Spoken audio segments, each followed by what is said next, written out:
ஈரோடு மாவட்டம் தாளாவாடி அடுத்த பயனாபுரம் தோட்டத்தில் புகுந்த யானை அங்கு பயிரிடப்பட்டிருந்த முட்டைகோஸை தின்று சேதப்படுத்தியது. சத்தியமங்கலம் புலிகள் காப்பகத்துக்குட்பட்ட தாளாவாடி ஜீரகள்ளி வனச்சரகத்தில் யானைகள் அதிகம் வசிக்கின்றன.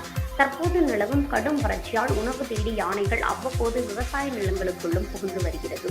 இந்த நிலையில் பயனாபுரம் கிராம தோட்டத்திற்குள் புகுந்த ஒற்றை யானை முட்டைகோசுகளை தின்றது. இதனை கண்ட விவசாயிகள் வனத்துறைக்கு தகவல் அளித்தனர்.